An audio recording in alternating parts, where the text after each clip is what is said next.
नमस्कार दोस्तों, स्वागत है आपका प्रयास क्लासिक में। उम्मीद है आप स्वस्थ होंगे, मस्त होंगे। आज मैं आपके समक्ष लेकर आया हूं UP triple S C PET 2025 से संबंधित इतिहास अर्थात हिस्ट्री के कुछ क्वेश्चंस। यह जो क्वेश्चन है आपके टॉप 50 प्लस क्वेश्चंस में आपके समक्ष लेकर आया हूं, जिसमें मैं बता दूं कि लगभग यह क्वेश्चन आपके हर परीक्षा में देखने को मिलते हैं और हर परीक्षा में यह क्वेश्चन बार बार पूछे जाते हैं। मैं बता दूं यह क्वेश्चन आपके हर परीक्षा में आपको बार बार देखने को मिलेंगे, यानी कि जैसे कि आर्मी, पुलिस, एसएससी की कोई परीक्षा सब में मिलेंगे, रेलवे, या सिंपल कह दूं कि ऑल वन डे एग्जाम में यह आपको देखने को मिलेंगे। यह क्वेश्चन जो भी आपको ऑल वन डे एग्ज़ाम होते हैं उन सभी में यह आपके क्वेश्चंस मैंने उठाए गए हैं। यानी कि जो इतिहास का जो मैं आज जो आपके समझ सीरीज लेकर आया हूँ वेरी इंपॉर्टेंट है। यह हमारा प्रयास क्लासिक 01 हमारा चैनल का नाम है। यदि आप हमारे इस चैनल से नए जुड़े हुए हो तो एक बार सब्सक्राइब अवश्य कर लें और लाइक कर दें और शेयर करना ना भूलें, ठीक है। उसके बाद में बता दूं कि लगभग हमें पता है कि पीईटी की जो परीक्षा है वो वर्तमान में 6 और 7 सितंबर को होना सुनिश्चित हुई है, जिसमें लगभग मैं बता दूं कि 100 क्वेश्चन आपके आते हैं और जिसमें आपके इतिहास के 5 क्वेश्चन आते हैं। किसी बच्चे ने अगर यह वीडियो देख ली तो मैं बता दूं कि उसको लगभग 3 से 4 क्वेश्चन उसको इसमें से देखने को मिलेंगे। 5 क्वेश्चनों में से पीईटी की परीक्षा में इस वीडियो से 3 से 4 क्वेश्चन देखने को मिलेंगे। और ये पीईटी का आपका मैं बता दूं हिस्ट्री का फर्स्ट पार्ट है, जिसमें आपके टॉप 50 हैं। नेक्स्ट वीडियो में और लेकर आएंगे, देखिएगा। फर्स्ट क्वेश्चन देखिएगा बेटा क्या कहता है। ये आ गया फर्स्ट क्वेश्चन। पहला क्वेश्चन कहता है आपका कि हड़प्पा सभ्यता की खोज किसने की थी। यानी कि सबसे पहले हमें ये बताना है, स्टार्टिंग ही हमने आपकी प्राचीन इतिहास से की है कि हड़प्पा सभ्यता की खोज किसने की थी, बताइए, ठीक है। फर्स्ट ऑप्शन है आपका दयाराम साहनी, सेकंड राकल दास बनर्जी, फिर है एम वत्स, फिर है अन्य। तो यहां से मैं बता दूं कि हड़प्पा सभ्यता बहुत ही महत्वपूर्ण सभ्यता थी और इसमें मैं बता दूं यह पूछा गया है कि आखिर हड़प्पा सभ्यता की जो खोज की है वो किस व्यक्ति ने की है।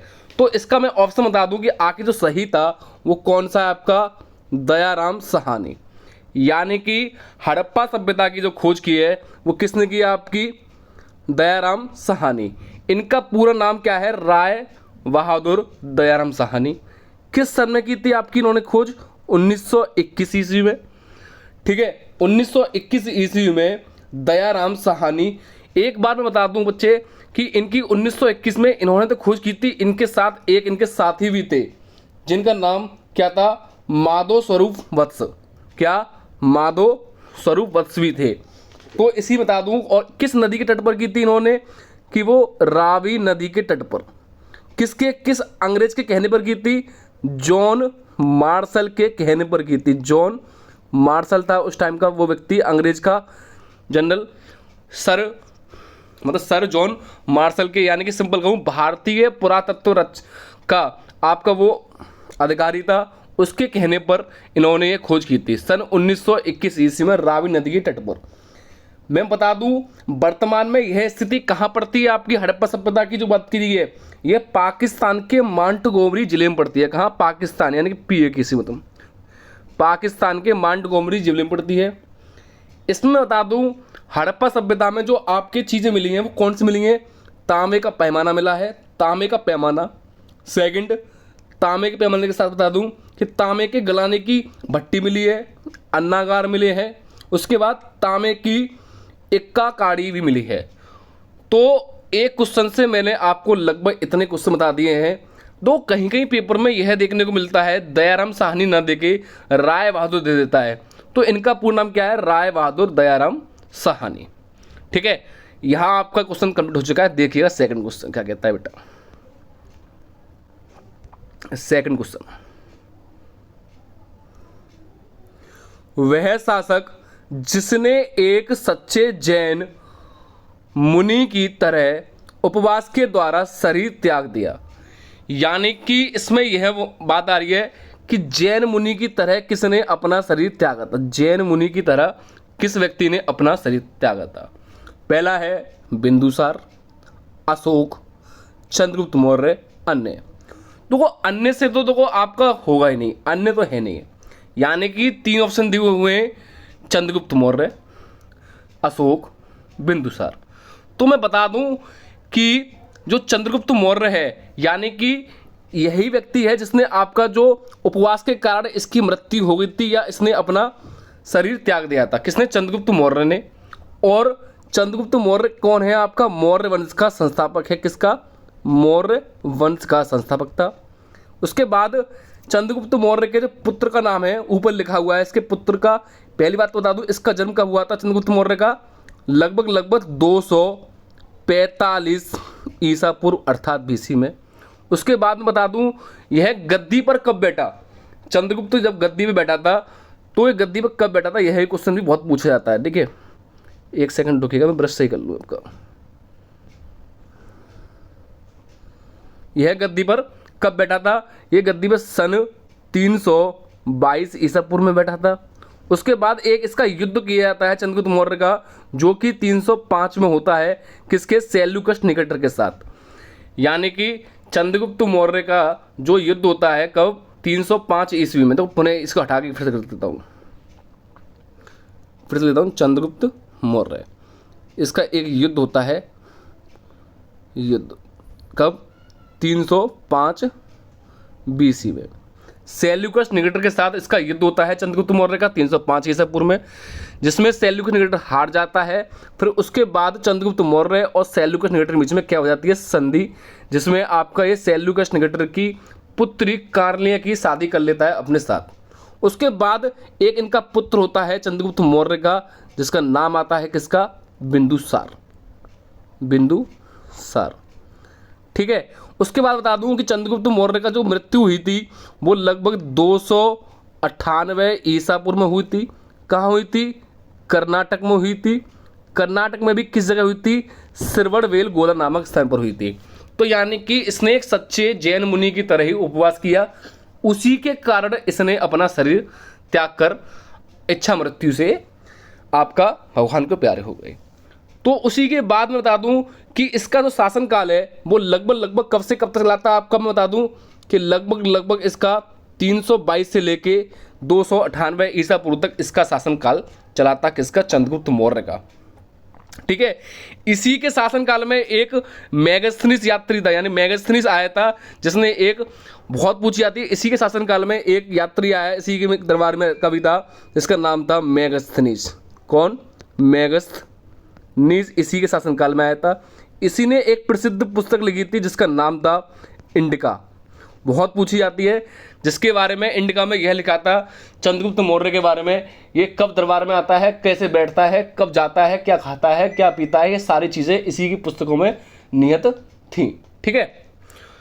तो ये है चंद्रगुप्त का। उसके बाद चंद्रगुप्त मौर्य के पुत्र का नाम बिंदुसार, जिसका शासनकाल लगभग 298 से लेकर उसके बाद 268 या 69 तक था। ठीक है। उसके बाद बिंदुसार के पुत्र का नाम सम्राट अशोक, यानी कि पहले आपके चंद्रगुप्त मौर्य आया था, फर्स्ट पे कौन है? चंद्रगुप्त मौर्य, सेकंड पे कौन है? आपका बिंदुसार, उसके बाद अशोक तीसरे पे है। ठीक है, अशोक तीसरे पर था। यानी कि एक क्वेश्चन ये भी पूछा जाता है, ऐसा कौन सा राजा हुआ है जिसके पिता और पुत्र दोनों ही महान हुए थे, यानी कि महान शासक यानी कि सम्राट हुए थे, तो वो बिंदुसार है। बिंदुसार के पिता भी चंद्रगुप्त मौर्य, बहुत नाम सुना जाता है इनका, और इन्होंने बहुत ही अच्छे कार्य किए थे। उसके बाद इनके पुत्र है सम्राट अशोक, वो तो सम्राट अशोक के नाम से ही कहलाए जाते हैं। तो वो ये राजा बहुत पूछे जाता है, ऐसा कौन सा था? बिंदुसार। हालांकि आपका इस क्वेश्चन का आपका चंद्रगुप्त मौर्य एकदम सही है। ठीक है। यदि आपको वीडियो अच्छी लग रही हो एक बार आप लाइक और शेयर और कमेंट अवश्य कर दें। यदि आपको यह वीडियो अच्छी लगती है तो शेयर अवश्य कर दें आप अपने दोस्तों को। ठीक है। देखिएगा नेक्स्ट क्वेश्चन क्या कहता है। तराइन का प्रथम युद्ध 1191 ईस्वी के किसके मध्य लड़ा गया? पहला, मोहम्मद गौरी और भीम के मध्य। सेकंड, मोहम्मद गौरी और पृथ्वीराज चौहान तृतीय। नेक्स्ट, मोहम्मद गौरी और जय सिंह। मोहम्मद गौरी और अजयपाल। तो मैं बता दूं तराइन का प्रथम युद्ध यानी कि मोहम्मद गौरी जब आपका 1175 ईस्वी में गौर का शासक बना था, उसके बाद उसका पहला युद्ध 1178 में हुआ। ठीक है, उसके बाद 1173 में 1173 में हटा था आपका, 1173 में हटा था पहला युद्ध, 1175 में, 1178 में, उसके बाद इसके युद्ध लड़ते गए। तो इसका एक तराइन का युद्ध होता है 1191 ईस्वी में, जो कि मोहम्मद गौरी वर्सेस पृथ्वी राज चौहान तृतीय के मध्य होता है। पृथ्वीराज चौहान तृतीय के मध्य में देखने को मिलता है, जिसमें आपके पृथ्वीराज चौहान क्या रहते हैं, विजयी रहते हैं, अर्थात मैं लिख सकता हूँ विनर रहते हैं, क्या विनर। ठीक है, यानी कि 1191 ईस्वी में पृथ्वीराज चौहान तृतीय बोल रहा हूँ, ना कि द्वितीय, ना ही प्रथम, ना ही पृथ्वीराज चौहान। तो पृथ्वीराज चौहान तृतीय और मोहम्मद गौरी के मध्य में ही तराइन का प्रथम युद्ध होता है, अर्थात आपका बी ऑप्शन एकदम सही है। बी ऑप्शन एकदम आपका करेक्ट है।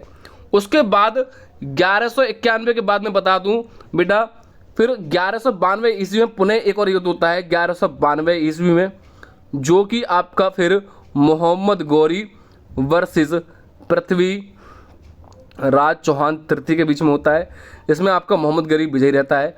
उसके बाद 1194 ईस्वी में पुनः युद्ध होता है, जो कि आपका मोहम्मद गौरी वर्सेस जय सिंह के बीच में होता है। जय सिंह जो कि पृथ्वीराज चौहान के कौन थे, आपके ससुर थे, क्योंकि आपको पता है एक जय सिंह जिसमें आपका मोहम्मद गौरी विजयी रहता है, क्या विनर रहता है।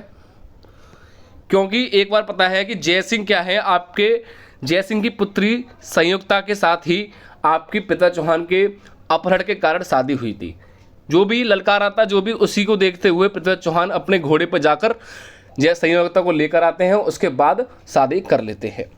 ठीक है, फिर मोहम्मद गौरी की जो मृत्यु होती है वो कब होती है आपकी, मोहम्मद गौरी की 1206 ईस्वी में मोहम्मद गौरी की मृत्यु हो जाती है। ठीक है, यहाँ तक बात समझ गए आप। ठीक है, 1206 ईस्वी में मोहम्मद गौरी की मृत्यु हो जाती है।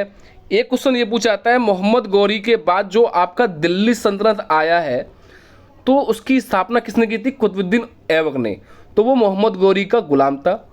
तो कुतुबुद्दीन ऐबक के साथ और अन्य गुलाम कौन कौन से थे, यलदोज, कुवाचा और भी गुलाम थे। ठीक है, यलदोज, कुवाचा, कुतुबुद्दीन ऐबक, ये आपके और बख्तियार खिलजी, यह सारे कुतुबुद्दीन ऐबक के गुलाम हैं, यह पूछे गए हैं।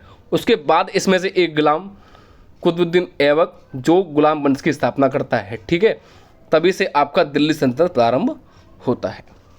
ठीक है, तो एक क्वेश्चन मैं बता देता हूँ, पृथ्वीराज चौहान तृतीय के जो नाना है आनंग पाल, इन्हीं ने ही आपकी दिल्ली की स्थापना की थी। कितनी, दिल्ली की, अर्थात उस टाइम को उसको ठिल्लकापुरी कहते थे क्या, या ठिल्लका कहते थे।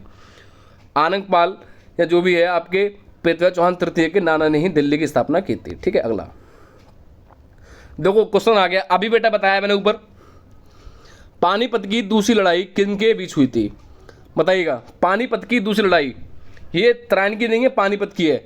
ये बैरम खान आएगा, ना कि बेगम। बैरम खान और हेमू, अकबर और मिर्जा हकीम, अकबर और बैरम खान आएगा, बैरम खान या अकबर और राणा प्रताप, बताइएगा।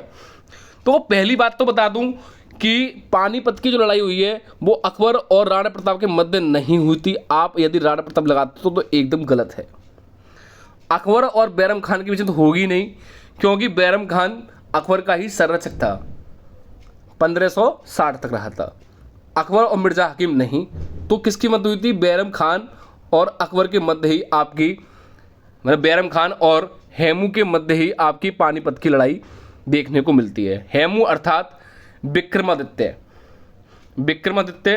यानी 14 विक्रमादित्यों में से ये इन्होंने विक्रमादित्य की उपाधि धारण की थी। तो हेमचंद्र विक्रमादित्य ने ही और बैरम खान के मध्य में आपकी यह लड़ाई हुई थी। ठीक है, तो मैं बता दूं कि अकबर, बैरम खान कौन था, आपका अकबर का संरक्षक था। क्या, अकबर का संरक्षण, अकबर का संरक्षण कौन था, आपका बैरम खान। ठीक है, उसके बाद मैं बता दूं अकबर का जन्म कब हुआ था, आपको ध्यान होगा 15 अक्टूबर 1542 को हुआ था। उसके बाद अकबर के पिता का नाम क्या था, आपका ध्यान हो हुमायूं। अकबर की माता की बात करूं तो कौन है आपका, बताइए, हमीदा बानू बेगम। तो अकबर के द्वारा बहुत से युद्ध लड़े गए थे, ठीक है। 1560 से लेके 1516 से 5 तक अकबर का शासनकाल कब से कब तक रहा है आपका, सिंपल कहूँ शासनकाल 1556 से लेके 1605 तक इसका शासन काल रहा था। और अकबर के टाइम पे ही इन्होंने, अकबर ने नवरत्न चंद्रगुप्त मौर्य की जिसने स्टार्ट की थी, द्वितीय ने, तो इसी ने ही अकबर ने भी नवरत्नों की शुरुआत की थी। इसके बाद अकबर के जो मान सिंह इसका सेनापति था, जो भी थे, उसके बाद इसी के शासनकाल में आपका महाराणा प्रताप के साथ युद्ध होता है, ठीक है। तो इसका क्वेश्चन का बैरम खान और हेमू अर्थात हेमचंद्र।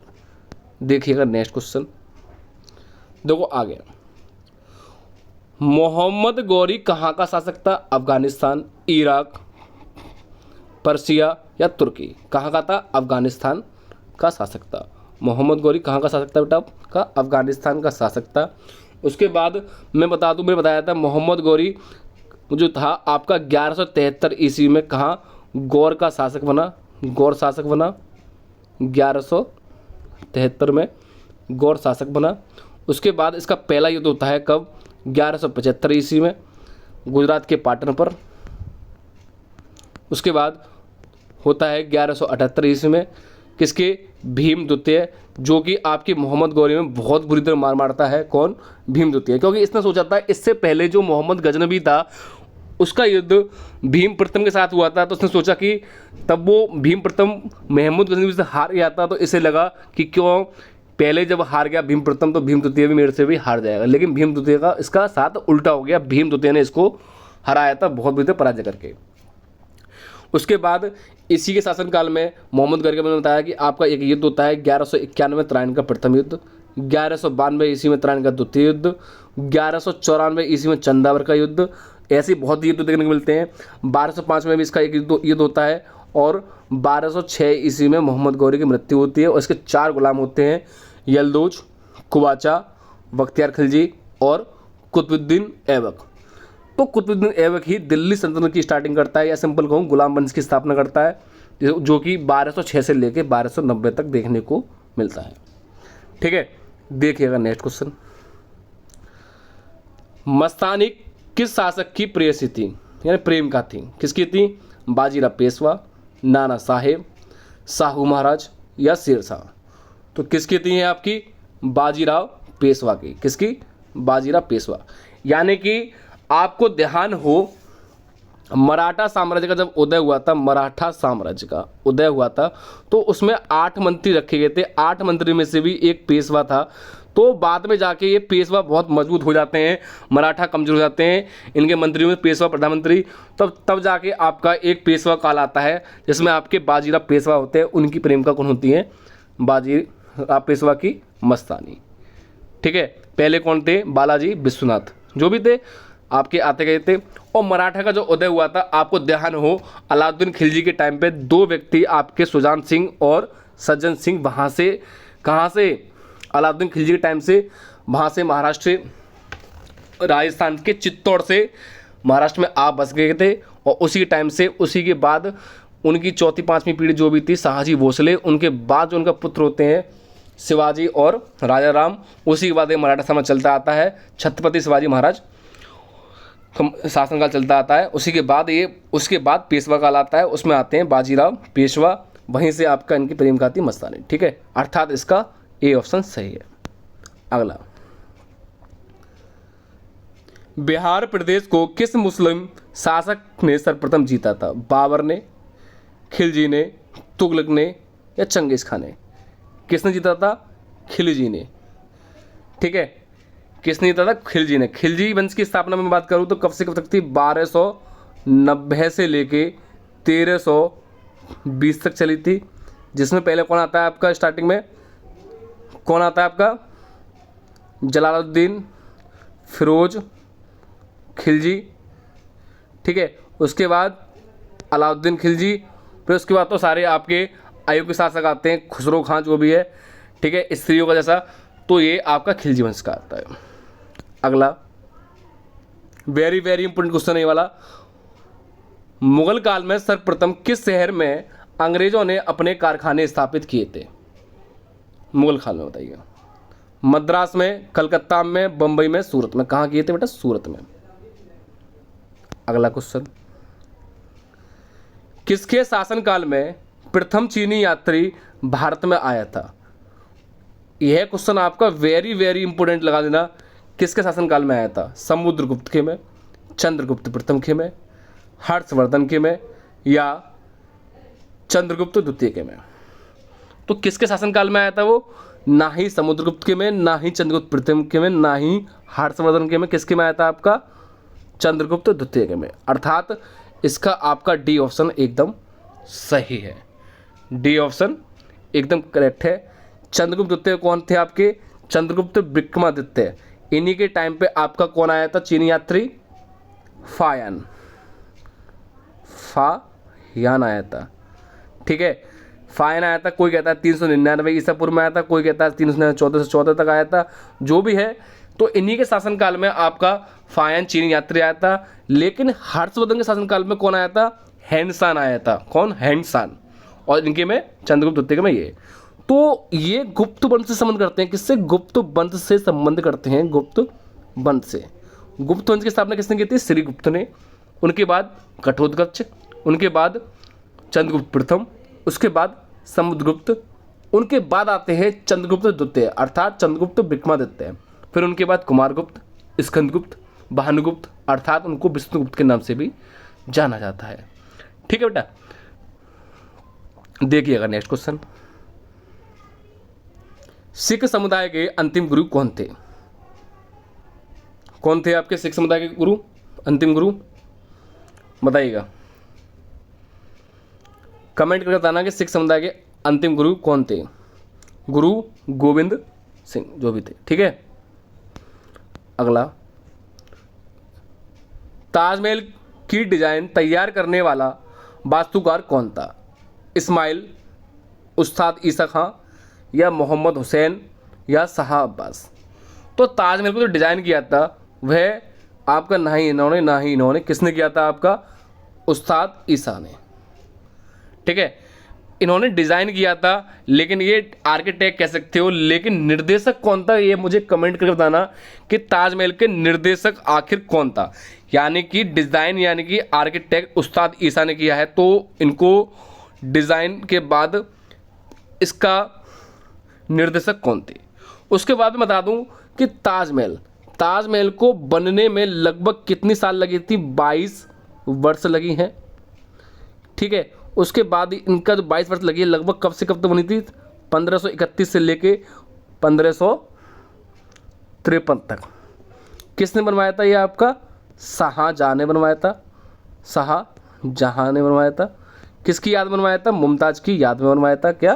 ताजमहल, ठीक है। इतना ही पूछा जाता है। उसके बाद इसमें लगभग जो भी है 20,000 मजदूरों ने कार्य किया था। हम लोग कहते हैं कि ताजमहल के बाद जो आपके मजदूरों के हाथ कटवा दिए, तो वो मैं बता दूँ ऐसा कुछ नहीं है। ऐसा हकीकत बताऊँ कि बेटा 20,000 के मजदूरों के यदि आप हाथ कटवाओगे तो उसके जो अवशेष होंगे तो आप कहाँ रखोगे? यानी 20,000 प्रत्येक व्यक्ति का 2 हाथ, तो लगभग 40,000 हाथ हो गए। तो समझ रहे हो आपके 40,000 हाथ? ऐसा तथ्य गलत है, किसी के हाथ नहीं कटवाए थे। हाँ, आप ऐसा कह सकते हो जो मेन आर्किटेक्ट या जो भी थे डिजाइनर उनके कटवाए हो, मतलब जो मेन थीम है यानी कि मजदूर के ना छोड़कर जो मिस्त्री या कारीगर जो विशेषज्ञ मेन थे उनके कटवा दिए हो या जो भी मरवा दिए हो वो बात अलग थे। लेकिन 20,000 लोगों के हाथ नहीं कटवाए थे, यह आपकी बात गलत है। अगला, कुतुब मीनार के पास स्थित लोह स्तंभ किस राजा ने बनवाया था? कुतुब मीनार के पास किसने बनवाया था? चंद्रगुप्त द्वितीय ने बनवाया था, अर्थात यह सही है। अगला, स्वामी दयानंद सरस्वती ने किस समाज की स्थापना की थी? आर्य समाज की थी। इन्हीं का नाम आर्य समाज का दैनिक सरस्वती का नाम क्या था? मूल शंकर। ठीक है। आर्य समाज की स्थापना किसने की थी? स्वामी दयानंद सरस्वती ने। प्रार्थना समाज की किसने की थी? बताएगा कोई? आत्माराम पांडुराम हेगड़े ने। ब्रह्म समाज की स्थापना किसने की थी? आपकी ब्रह्म समाज की स्थापना किसने की थी? राजा राम मोहन राय ने की थी। इन्हीं ने राजा राम मोहन ने सती प्रथा का अंत किया था। सती प्रथा का अंत किया था किसके टाइम पे किया था? लॉर्ड विलियम बेंटिंग के टाइम पर। उस टाइम के जो गवर्नर थे वो लॉर्ड विलियम बेंटिंग थे। ठीक है। अगला, निम्नलिखित में से किसने इबादत खाने बनवाए थे? इबादत खाना बनवाया था, बताइएगा। अकबर, औरंगजेब, जहांगीर, शाहजहां, औरंगजेब। किसने? शाहजहां ने बनवाए थे इबादत खाने। अगला क्वेश्चन देखिएगा बेटा, एक मिनट, इल्तुतमिश तो नहीं इसमें? सही है। भारत की प्रथम महिला शासिका बनी थी। वेरी वेरी इंपोर्टेंट लगाने का क्वेश्चन ये। चांद बीवी, रजिया बेगम, रानी लक्ष्मीबाई, या इनमें से कोई नहीं। तो उस टाइम की मैं बात बता दूं, यह बात चल रही थी गुलाम वंश की। किसकी? दिल्ली सल्तनत में जो आपके 5 वंश देखने को मिलते हैं उसमें से एक वंश से स्टार्टिंग का गुलाम वंश। अब 5 वंश कौन से हैं आपके? तो आपने पढ़ा होगा कि पहला स्लेव वंश यानी गुलाम वंश, उसके बाद खिलजी वंश, उसके बाद तुगलक वंश, उसके बाद आपका सैयद वंश, और लास्ट आपका लोधी वंश। ये 5 वंश थे। आपको देखना कौन सा है? गुलाम वंश। गुलाम वंश में पहले कौन आता है आपका? कुतुबुद्दीन ऐबक, फिर इसका पुत्र आराम शाह, फिर आराम शाह की हत्या कर देता है इल्तुतमिश, फिर इल्तुतमिश का पुत्र आता है कौन? आपका रुकनुद्दीन फिरोज, लेकिन ये अयोग्य होता है, इसकी माँ शाह तुर्कान शासन करती है। फिर इसी की रुकनुद्दीन फिरोज की बहन आती है कौन? रजिया सुल्तान। रजिया सुल्तान, यहाँ से ये दिल्ली भारत की प्रथम शासिका महिला शासिका बनती है। यानी कि एक इतिहासकार ने बोला है यदि रजिया सुल्तान महिला ना होती, पुरुष होती, तो यह शासन बहुत टाइम तक करती अकबर की तरह। ठीक है। लेकिन ये बहुत ही विरोध का सामने करने के बाद, ये मैं कह दूं, ये इसको बहुत सारी दिक्कतें देखने को मिली थी अपने जीवन काल में। तो इसका पहली बात तो मैं बता दूं रजिया सुल्तान के बारे में आपको बेटा, कि इसका जो सही है ना वो आपका आंसर रजिया बेगम है। रजिया बेगम का जो टाइम पीरियड है शासनकाल का 1236 से लेके 1240 तक था। ठीक है। स्टार्टिंग में तो जो इसका जो एक, ये सबसे पहले तो शिकार किसका हुई? चारित्रिक का। किसका? चारित्रिक का शिकार हुई थी। यानी कि जो इसका घोड़े का अस्तबल का प्रमुख था कौन? याकूत। उसके साथ इसका मैं बता दूं, ये घोड़े पर जब बैठा करती थी तो याकूत इसको मतलब हाथ से उठा के जो इसे मतलब उठाया करता था जो भी है। तो उसको देखते हुए, हालांकि ऐसा कुछ था नहीं, लेकिन इसको देखते हुए जो प्रजा ने इस पर गलत हस्तक्षेप लगाई, ताकि एक ये चारित्रिक का शिकार हुई।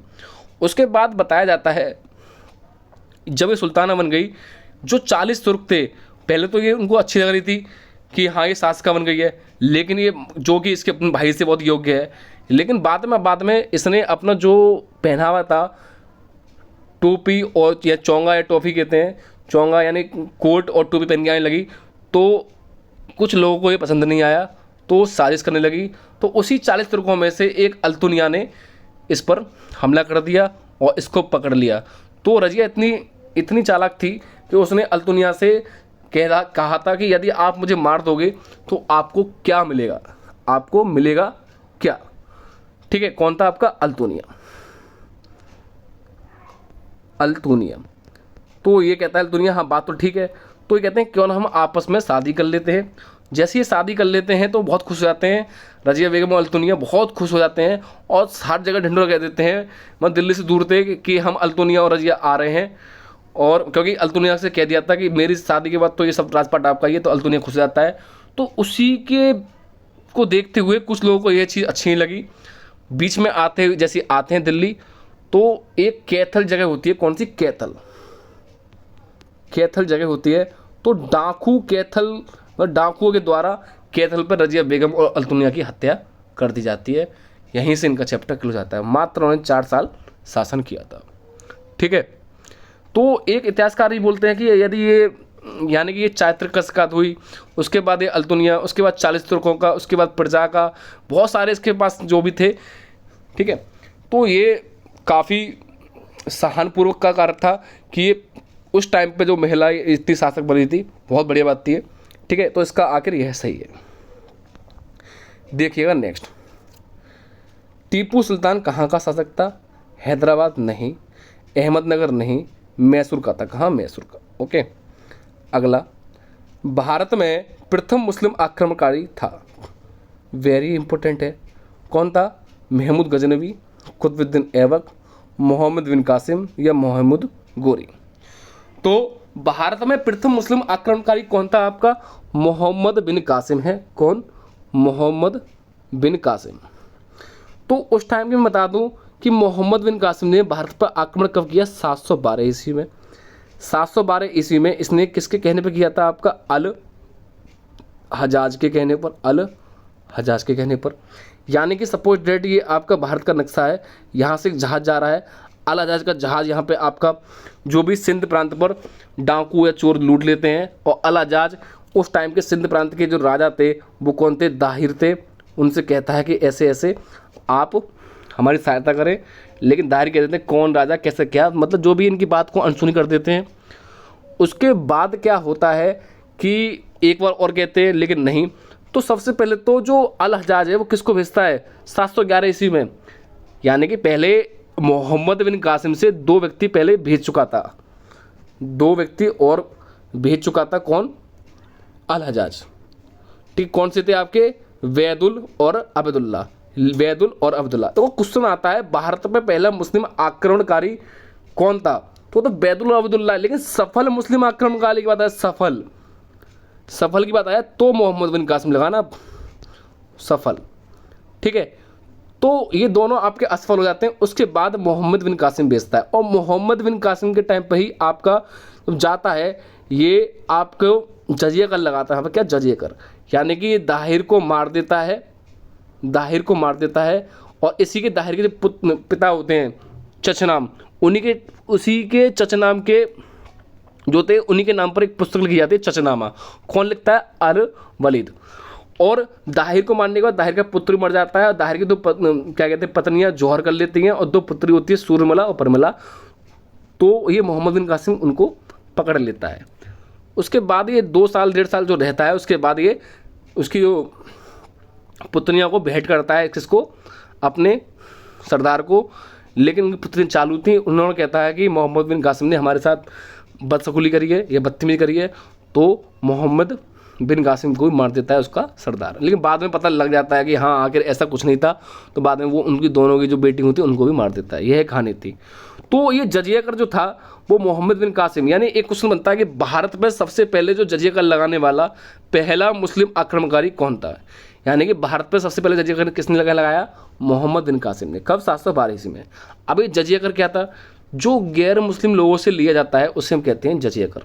अर्थात ये 5 लोगों से नहीं लिया जाता था, 5 लोगों से, यानी कि वृद्ध से, महिला से, बच्चों से, और वृद्ध, बच्चे, महिला और दिव्यांग अर्थात विकलांग और ब्राह्मणों से, ये 5 लोगों से नहीं लिया जाता था। तो उस टाइम पे जजिया कर ये नहीं लिया जाता था, 5 लोगों से, शेष गैर मुस्लिम लोगों से जजिया कर लिया जाता था। एक क्वेश्चन बनता है कि जो जजिया कर है वो सबसे पहले जजिया कर जो है ना, जजिया ब्राह्मणों पर जजिया कर किसने लिया था? फिरोज शाह तुगलक ने। ठीक है, उसके बाद जजिया कर ख़त्म किसने कर दिया था? अकबर ने ख़त्म कर दिया था जजिया कर। उसके बाद उसे पुनः शुरू किसने किया था आपका जजिया कर को? औरंगजेब ने। और जजिया कर को पूर्ण रूप से समाप्त किया था किसके? पूर्ण रूप से समाप्त किसने किया था? रंगीला ने। उत्तर मुगल साम्राज्य का है मोहम्मद शाह रंगीला ने समाप्त कर दिया था। अर्थात इसका यह ऑप्शन एकदम सही है। ठीक है, समझ गए होगे आप लोग। देखिएगा नेक्स्ट, अगला क्वेश्चन है कौन सा? जो भी है क्वेश्चन नंबर में डलवाया नहीं है आपको, लेकिन आप तब भी देखिएगा। 1 मिनट को वीडियो पॉज करता हूँ। देखिएगा नेक्स्ट क्वेश्चन, त्रिपिटक। क्या क्वेश्चन दिया आपका? त्रिपिटक धार्मिक ग्रंथ है, जैनों के, हिंदुओं के, मुसलमानों के या बौद्ध धर्म के। यानी कि जो त्रिपिटक है, पहली बात तो बता दूं जो त्रिपिटक क्या थे। एक क्या था आपका? विनय पिटक। यानी कि जो त्रिपिटक के जो नाम है वो क्या है? विनय पिटक, दूसरा सुत्तपटक और लास्ट अभिधम पिटक। ये पिटकों के तो नाम है, पहला बात तो बता दूं। तो ये क्वेश्चन पूछा जाता है, ये त्रिपिटक जो दिए थे वो किस धर्म से संबंधित हैं? ये किससे संबंधित हैं? आपके बौद्ध धर्म से संबंधित हैं त्रिपिटक, अर्थात इसका डी ऑप्शन सही है। कैसा? इसका डी ऑप्शन एकदम करेक्ट है। त्रिपिटक संबंध किससे? आपके बौद्ध धर्मों से संबंधित हैं। किससे? बौद्ध धर्मों से। एक मिनट, इसका चेंज ही कर लेता हूँ आपका। किससे संबंधित है? आपके बौद्ध धर्मों से संबंधित हैं। उसके बाद बता दूं कि बौद्ध धर्म से संबंधित हैं, तो आपकी बौद्ध धर्म की यानी कि जो इसकी स्थापना है वो किसने की थी? आपकी गौतम बुद्ध ने की थी। किसने? गौतम बुद्ध ने इसकी शुरुआत की थी। गौतम बुद्ध की बात करूं तो इनका जन्म 563 ईसा पूर्व में होता है, अर्थात BC बिफोर क्रिस्ट में। कहाँ होता है? लुम्बिनी में। कहाँ? लुम्बिनी। लुम्बिनी कहाँ है आपका? कपिलवस्तु में। कपिलवस्तु में इनका जन्म होता है, लुम्बिनी के कपिलवस्तु में। इनके पिता का नाम क्या होता है? सिद्धोधन, माता का महामाया, पत्नी का यशोधरा और पुत्र का राहुल। इन्होंने जो अपना जो गृह त्यागा था वो कब त्यागा था? अपना 29 वर्ष की आयु में इन्होंने 29 वर्ष की आयु में इन्होंने अपना गृह त्याग दिया था, जिसको महानिष्क्रमण कहते हैं। ज्ञान कब हुआ था इनको? 29 वर्ष के बाद। 6 वर्ष के बाद लगभग 35 वर्ष की अवस्था में इनको ज्ञान प्राप्त हो गया। ठीक है। और इनका महापरिनिर्वाण की मृत्यु कब हुई? 483 ईसा पूर्व में कुशीनगर में इनको मृत्यु इनकी हो गई। ये कुछ बहुत बेसिक चीज़ बताई हैं, क्योंकि मेरे पास सुविधा नहीं है। बिना सुविधा की मोबाइल पर जो भी है आपको डिजिटल इंडिया मतलब बोर्ड ना होके ऐसा बता रहा हूँ, इसलिए। नहीं तो और अच्छा बताता मैं आपको। ठीक है, देखिएगा नेक्स्ट क्वेश्चन। मुगल साम्राज्य की नींव किस लड़ाई के बाद मानी जाती है? पानीपत की प्रथम लड़ाई, चेंज ही कर लेता हूँ, येलो कर लेता हूँ। पानीपत की दूसरी लड़ाई, प्लासी की लड़ाई, बक्सर की लड़ाई। तो मुगल साम्राज्य की लड़ाई होती है वो किसके बाद रखी जाती है? मैं बात करूँ तो आपकी पानीपत की प्रथम लड़ाई के बाद मुगल साम्राज्य की नींव रखी जाती है। यह युद्ध आपको कब देखने को मिलता है? 1526 ईस्वी में। कब? 1526 ईस्वी में। किस किस के बीच में होता है यह युद्ध आपका? बाबर वर्सेस इब्राहिम लोदी के बीच यह युद्ध देखने को मिलता है। बाबर और इब्राहिम लोदी के मध्य यह युद्ध आपको देखने को मिलता है 1526 ईस्वी में। यानी कि लोदी वंश के 3 शासक होते कौन? बहलल लोदी, सिकंदर लोदी और लास्ट इब्राहिम लोदी। और इब्राहिम लोदी एक ऐसा दिल्ली सल्तनत का राजा है जिसकी रणभूमि में हत्या हुई थी, और उसी के बाद दिल्ली सल्तनत का आपका खात्मा और मुगल साम्राज्य की लड़ाई हो जाती है सन 1526 ईस्वी में। और बाबर द्वारा जो युद्ध लगे थे 1526 के बाद 1527, 26 हो गया, उसके बाद 1527, 1528 और लास्ट 1529। बाबर की मृत्यु कब होती है? 1530 ईस्वी में। बाबर के पुत्र कितने होते हैं? कहीं 4 दे रखे हैं, कहीं 5 दे रखे हैं। कौन? हुमायूं, कामरान, अस्करी, हिंदाल, शाहरुख। तो मुगल साम्राज्य की नींव पानीपत के प्रथम युद्ध के पश्चात इब्राहिम लोदी के रणभूमि मृत्यु के बाद मुगल साम्राज्य की नींव होती है। ठीक है, तो इसका फर्स्ट ऑप्शन एकदम सही है। अगला देखिएगा, मुगल वंश की स्थापना भारत में कब हुई? तो वही क्वेश्चन आ गया थोड़ा घुमा के। तो कब हुई थी आपकी इसकी स्थापना? इसको तो बिना देखे लगा दो आप। 1526 ईस्वी में। किसने की थी आपकी इसकी स्थापना? बाबर ने की थी। बाबर 1500, इसकी स्थापना 1526 ईस्वी में होती है। और इसकी स्थापना करता कौन है? बाबर। बाबर के बाद कौन आता है? इसका पुत्र हुमायूं। हुमायूं के बाद कौन आता है? इसका पुत्र अकबर। और अकबर के बाद कौन आता है? जहांगीर। और जहांगीर के बाद शाहजहां। और शाहजहां के बाद औरंगजेब। ठीक है, यह आपके मुगल साम्राज्य में जो भी इतने लोग होते हैं। ठीक है, स्क्रीनशॉट लेना आप। यदि ये आपको वीडियो अच्छी लगी हो तो आप एक बार लाइक अवश्य कर दो, बेटा बहुत मेहनत लगती है। लाइक और सब्सक्राइब करना ना भूलें आप लोग, और अपने सहपाठी दोस्तों को शेयर करते हैं। क्योंकि यह जो चीज़ मैं बता रहा हूँ ये आपको हर परीक्षा के लिए बहुत महत्वपूर्ण है। यानी कि जो भी आपकी कॉम्पिटिटिव की परीक्षा है हर परीक्षा के लिए महत्वपूर्ण है। और जितने भी मैंने क्वेश्चन लेके आ रहा हूँ इतिहास के, ये सारे के सारे आपके प्रीवियस ईयर में पूछे हुए क्वेश्चन हैं। ठीक है, देखिएगा नेक्स्ट क्वेश्चन। प्लासी का युद्ध कब हुआ था? 23 जून 1757, 26 जून 1756, 23 जून 1759 और 27 जून 1757। तो कब हुआ था? 23 जून 1757 को प्लासी का युद्ध हुआ था। किस किस के मध्य में हुआ था ये आपका? तो आपका ये सिराजुद्दौला और वर्सेस क्लाइव अर्थात अकबर। तो ये कब युद्ध हुआ था? 1757। यानी कि जिसमें सिराजुद्दौला के सेनापति ने धोखा दे दिया था भरी सभा में।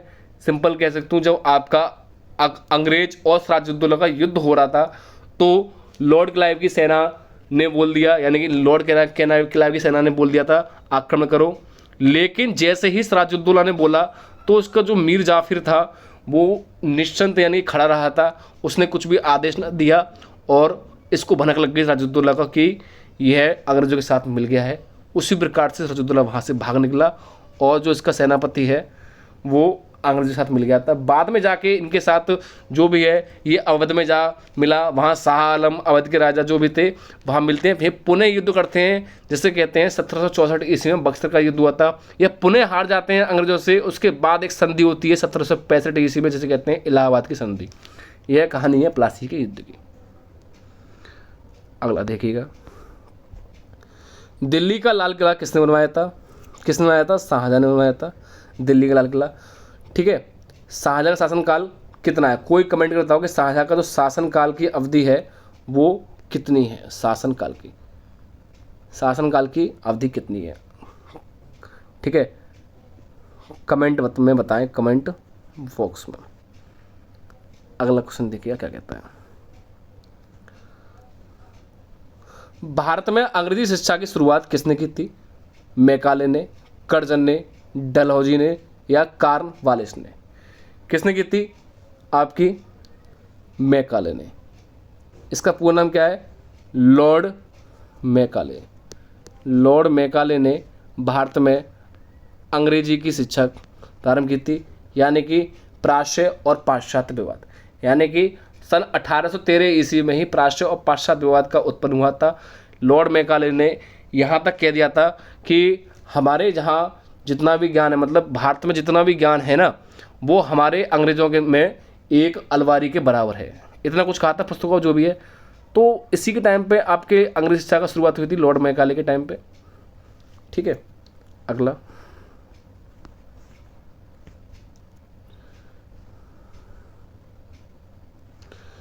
जलियांवाला बाग हत्याकांड के लिए कौन सा जनरल उत्तरदायी था? General William Bentinck, general Mountbatten, general Dyer या जनरल डलहौजी? तो कौन था आपका? ये तो पता ही होगा कौन था आपका? General Dyer. तो यानी कि जलियांवाला हत्याकांड जो हुआ था वो कब हुआ था? सन 13 अप्रैल सन 1919 को। तो 13 अप्रैल से पहले बता दूँ समथिंग आपको 10 अप्रैल, कब? 10 अप्रैल की बात चलती, 10 अप्रैल को कि 1919 में एक रोलेक्ट एक्ट हुआ था जिसको बिना अपील, बिना दलील, बिना कानून के किसी व्यक्ति को भी संदेह के आधार पर उठाया गया था, मतलब उठाया जा रहा था। जो भी प्रथम विश्व युद्ध चल रहा था, बहुत लंबी कहानी है, बताऊंगा टाइम लग जाएगा। तो रोलेक्ट एक्ट के तहत आपके 2 व्यक्ति को उठा लिया था, जो भी थे सैफुद्दीन किचलू, जो उनको उठाने के पश्चात 10 अप्रैल को उठाया था। पुनः 3 दिन बाद या तीसरे दिन ही 13 अप्रैल सन 1919 में जलियांवाले बाग में हत्याकांड में, या सिंपल जलियांवाले बाग में अमृतसर में लोग आराम से मीटिंग कर रहे थे। कैसे मीटिंग? यानी कि उन व्यक्ति को कैसे छुड़वाया जाए। तो उसी टाइम पर बताया जाता है जनरल डायर ने बिना सूचना दिए हुए, हालांकि उसमें भारतीय भी मिले हुए थे, जो भी कौन मिले हुआ था? हंसराज मिले हुए थे। तो बिना सूचना दिए हुए निहतों पे गोलियां चलवा दी। और गोली चलने के बाद उस टाइम की सरकार कहती है जो लोगों की मृत्यु हुई थी यानी कि जो अंग्रेज कहते हैं जो भी है 389-80, लेकिन जो कांग्रेस सरकार थी वो बताती है कि उस टाइम की 1000 लोग मारे गए थे। तो हालांकि 1000 लोग ही मारे गए थे उस टाइम के, कांग्रेस सरकार ने, या सरकार थी उस टाइम की कांग्रेस सरकार, क्योंकि कांग्रेस सरकार की जो स्थापना हुई है ना वो सन 1885 ईस्वी में हुई थी। ठीक है, तो उस टाइम के लोग, बहुत से लोग मारे गए थे। तो इसी को देखते हुए महात्मा गांधी ने अपनी एक उपाधि थी, आप कमेंट करता ना उपाधि कौन सी थी, उस उपाधि को वापस कर दिया। जो भी नाइटहुड जो भी थी, आप उपाधि वापस कर दी। बहुत ही आपका उस टाइम का शोक का दिवस था। इतने लोग मारे गए थे, वो भी निहत्थे, वो भी बेशकूफ, वो भी ईमानदार, सिंपल कह सकता हूँ, उनका कुछ भी कसूर नहीं था। ठीक है, बहुत ही शोक वाला दिवस था उस दिन। ठीक है, तो इसका जनरल डायर सही है। लॉर्ड डलहौजी को क्या कहते हैं, हड़प नीति का लॉर्ड विलियम बेंटिंग क्या था आपका, भारत का प्रथम गवर्नर जनरल, अंग्रेजी वाला। और भारतीय कौन है, चक्रवर्ती राजगोपालाचारी। दो आ गया सती, वेरी वेरी इंपोर्टेंट क्वेश्चन है वाला, वेरी वेरी इंपोर्टेंट क्वेश्चन लगाना। सती प्रथा पर प्रतिबंध किसने लगाया था, Lord Dalhousie, Lord Mountbatten, Lord William Bentinck या लॉर्ड कर्जन। तो कौन है आपके, लॉर्ड विलियम बेंटिंग। सती प्रथा का जो अंत किया है या किसके शासनकाल में हुआ है, लॉर्ड विलियम बेंटिंग के टाइम पे। यानी कि सती प्रथा क्या होती थी, किसी जो आपके दंपति हुआ करते थे, पति पत्नी, यदि उसकी पत्नी की मृत्यु हो जाए तो पत्नी को जबरन उसको चिता पर जलाया जाता था। तो इसकी जो समाप्ति हुई है, यानी कि उसको बंद करवाया वो आपका राजा राम मोहन राय ने बंद करवाया था। बंद तो देखो पहले भी एक प्रतिक्रिया चलती आती थी, राजा राम मोहन राय जी ने बंद करवाया था। हालांकि उसके बाद भी चलता रहा था, लेकिन पूर्ण रूप से बंद नहीं, लेकिन बंद हो गया था। और किसके शासनकाल हुआ था, लॉर्ड विलियम बेंटिंग के टाइम पे। यानी कि उस टाइम पे एक रिपोर्ट निकली थी, 700 महिलाएं प्रति वर्ष ऐसे ही जलाई जाती थी। और सती प्रथा को जो पहला साक्ष्य मिला है वो एरड़ अभिलेख में देखने को मिलता है, जो कि भानुगुप्त के शासनकाल में है। ठीक है, ठीक है, एक बार कमेंट करके बता दो कि आपको वीडियो अच्छी लग रही है, तो एक बार कमेंट कर लें, कमेंट करके बताएं वीडियो कैसी लग रही है। और एक बार लाइक अवश्य करते हैं वीडियो को आप लोग। जलियांवाला बाग की दुर्घटना किस सन में हुई थी, अभी बताया था, किस सन में हुई थी आपकी, सन 1919 में। अगला देखिएगा, अलीगढ़ मुस्लिम विश्वविद्यालय के संस्थापक कौन थे, यह तो आपको पता ही होना चाहिए कौन थे आपके, सर सैयद अहमद। ठीक है, अलीगढ़ मुस्लिम विश्वविद्यालय एएमयू के संस्थापक कौन है, सर सैयद अहमद थे। अगला, चोरी चोरा कांड किससे संबंधित है, असहयोग आंदोलन से, सवर्णावज्ञा, स्वदेशी या जलियांवाला। यह क्वेश्चन मैं आप पे छोड़ता हूँ, कमेंट बताना कि चोराचारी कांड किससे संबंध है, असहयोग आंदोलन से है या सवर्णावज्ञा आंदोलन या स्वदेशी या जलियांवाला। चोरी चोरा कांड, तो मेरे ख्याल से तो ये आपका असहयोग आंदोलन सही है इसका। और ये कब से कब हुआ था, 1900 काटो इसे, कब हुआ था, 1920 में शुरू हुआ था और 1922 में ख़त्म हुआ था। यानी कि अंग्रेज़ों की जो वस्तुएं हैं, जो चीज़ें हैं, सामान है, उसको ना खरीद कर अपनी स्वदेशी चीज़ को खरीदना असहयोग, यानी सहयोग ना देना। अगला, भारत में खोजा गया सबसे पहला पुराना शहर कौन सा है, सिंध, हड़प्पा, मोहनजोदड़ो या पंजाब। कौन सा है आपका ये अभी बताया था ऊपर, कौन सा है, हड़प्पा। कब खोजा गया था ये, 1921 ईस्वी में। किसने खरीदा था, किसने खोजा था, दया राम सहानी ने। उसके बाद मोहनजोदड़ो कब खोजा गया था, 1922 ईस्वी में। किसने खोजा था ये, मतलब राखल दास बनर्जी ने। ठीक है, ये पूछा जाता है। ये किस नदी पर है आपका, हड़प्पा राव नदी के तट पर। कमेंट करता है मोहनजोदड़ो किस नदी के तट पर है। अगला,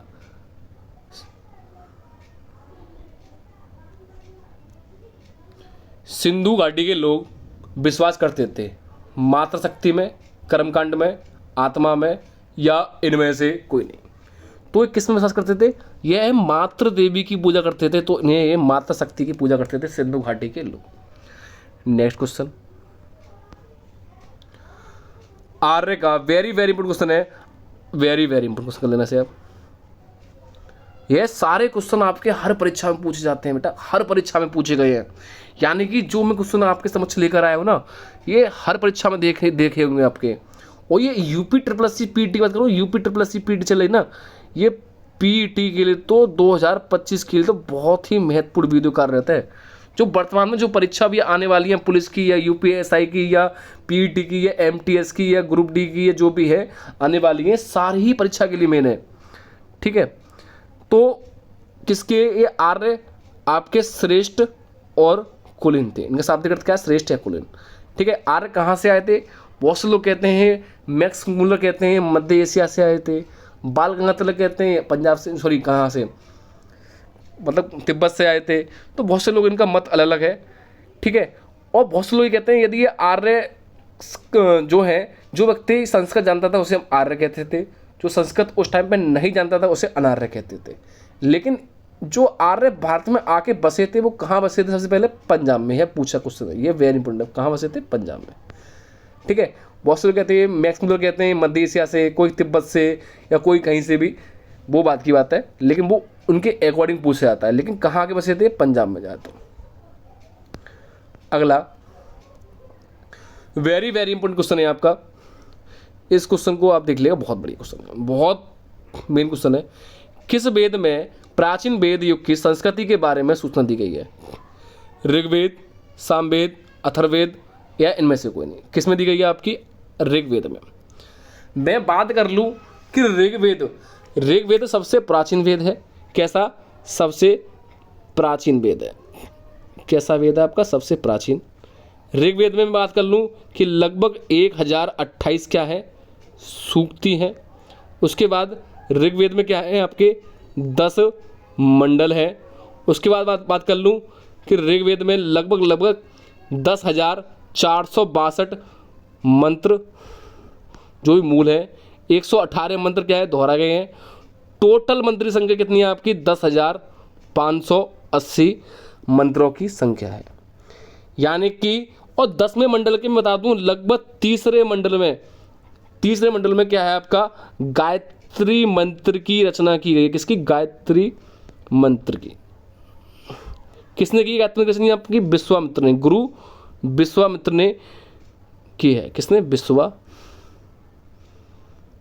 ने। ठीक है, सबसे प्राचीन वेद कौन सा है आपका? ऋग्वेद है। इसी में ही प्राचीन वैदिक युग की संस्कृति के बारे में बताया गया है और इसमें 1028 सूक्ति हैं। सारे क्वेश्चन पूछे जाते हैं। 10 मंडल हैं। तीसरे मंडल में गायत्री मंत्र है जिसकी रचना गुरु विश्वामित्र ने की है। 10वें मंडल में जाति व्यवस्था, वर्ण व्यवस्था है। 9वें मंडल में आपका सोम देवता का है। दशराज युद्ध 7वें मंडल में है।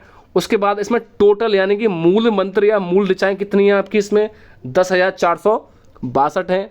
118 मंत्र दोहराए गए हैं। टोटल मंत्रों की संख्या कितनी है? 10,580 है।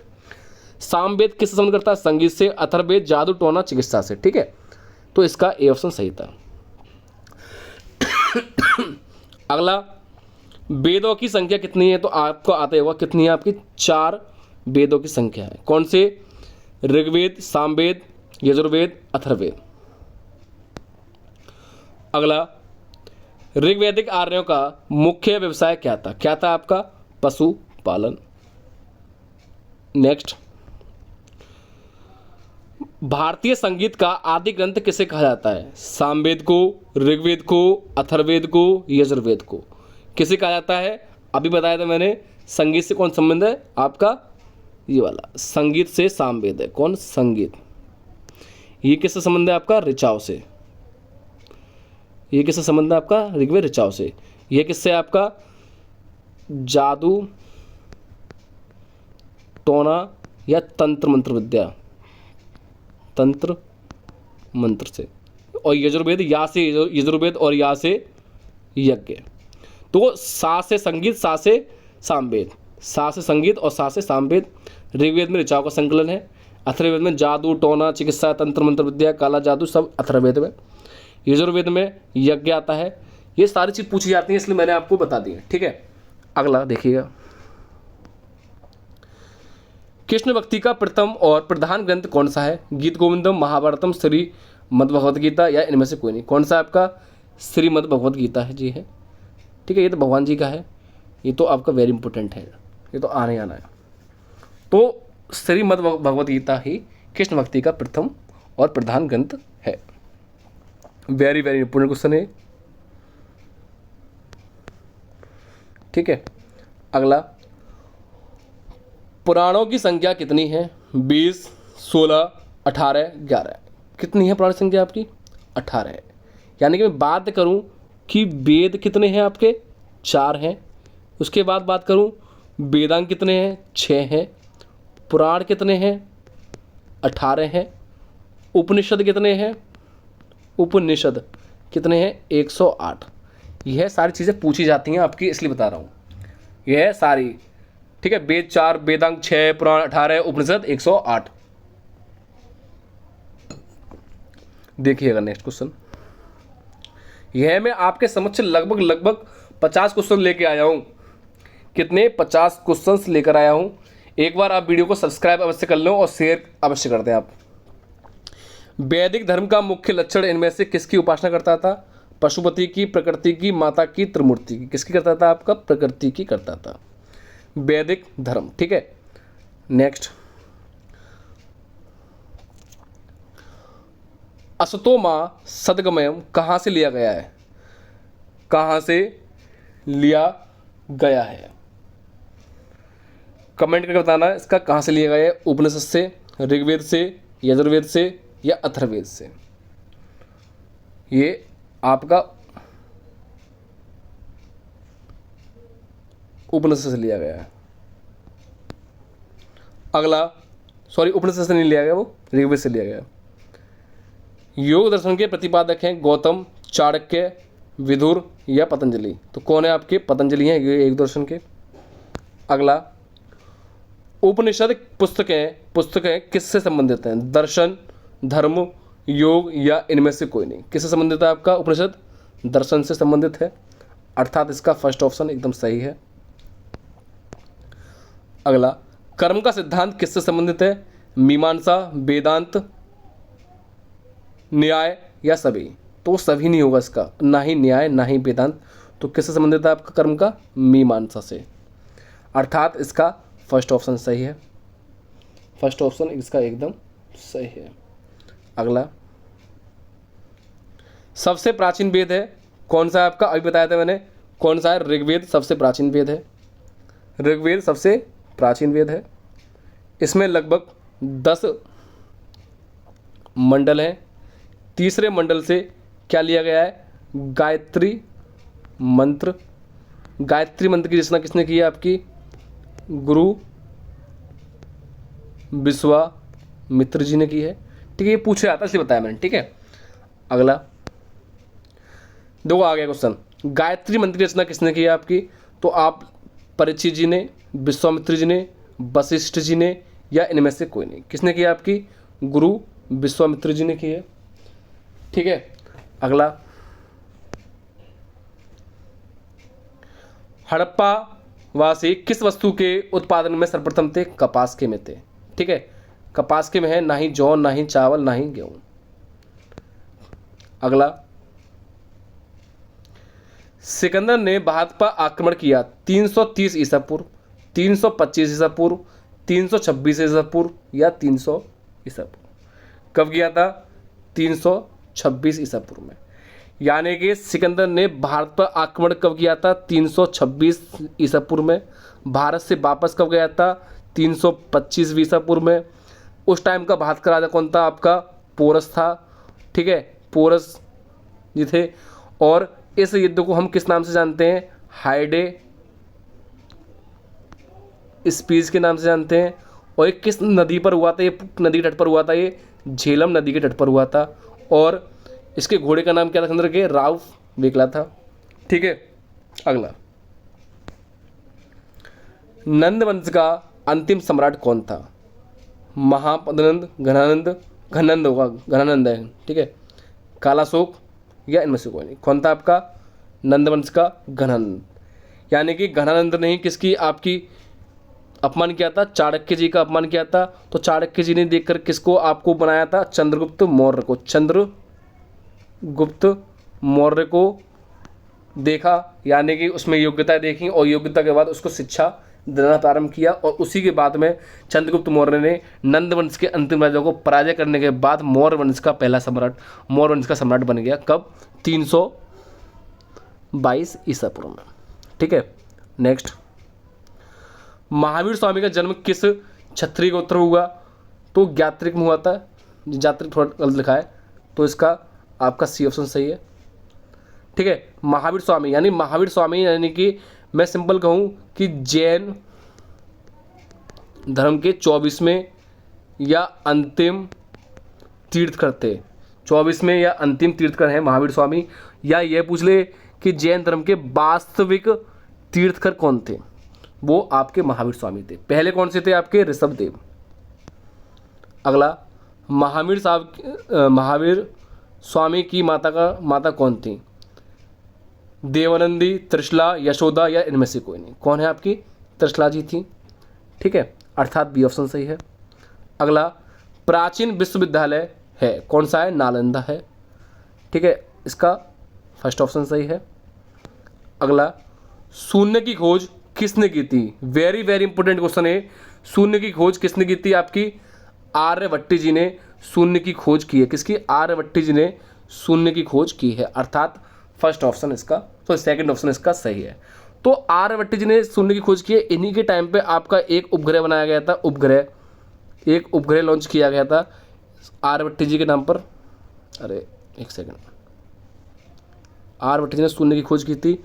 इन्हीं को देखते ही आपका एक उपग्रह लॉन्च किया है भारत का प्रथम उपग्रह कौन सा है? आर्यभट्ट ही है, जो कि सन 1975 ईस्वी में भेजा गया था। ठीक है, नेक्स्ट क्वेश्चन और लास्ट क्वेश्चन। इस वीडियो में आपके लगभग जो क्वेश्चन हो चुके हैं वो 50+ क्वेश्चन मैंने आपको करा दिए हैं। अब जो लास्ट क्वेश्चन है यह मैं आपको कमेंट में बताना है। यह क्वेश्चन आपको कमेंट में बताना है, इसका क्वेश्चन का आंसर क्या होगा। भगवान महावीर का प्रथम शिष्य कौन था? जमाली, यशुद, प्रभास या इनमें से कोई नहीं? यह आपको कमेंट में इसका आंसर बताना है कि आखिर भगवान महावीर स्वामी जी के प्रथम शिष्य कौन बने थे। यानी कि जब इन्होंने उपदेश दिया था या जो भी था, तो उससे संबंधित इनके पहले शिष्य कौन बने थे। ठीक है, यहीं आपकी वीडियो समाप्त होती है। लेकिन आपको ये वीडियो अच्छी लगती है तो एक बार आप इसे लाइक अवश्य कर दें और सब्सक्राइब करना ना भूलें और शेयर अवश्य कर दें। और यह मेरा नंबर लिखा हुआ है, यदि कुछ क्वेरी है तो आप इस नंबर पर व्हाट्सएप करके इस पीडीएफ को प्राप्त कर सकते हैं। यानी कि किसी को ये पीडीएफ चाहिए तो इस नंबर पर मैसेज करें व्हाट्सएप पे और पीडीएफ प्राप्त कर सकते हैं आप। तो ये प्रयास क्लासिक हमारा चैनल है। यदि आपको वीडियो अच्छी लगी हो तो लाइक अवश्य कर दें और सब्सक्राइब और बेल आइकन दबाना ना भूलें और शेयर अवश्य कर दें। ठीक है, ये आपकी हर परीक्षा के लिए मेन है। मैं बता दिया कि आपकी जो पुलिस की आने वाली है उसी के लिए भी मेन है, उसके बाद आर्मी के लिए तो बहुत ही मेन है, उसके बाद एसएससी के लिए, उसके बाद पेट के लिए तो बहुत ही मेन है। ये सारी वीडियो के लिए आपके मेन है। मिलते हैं नेक्स्ट वीडियो में, तब के लिए धन्यवाद। जय हिंद, जय भारत।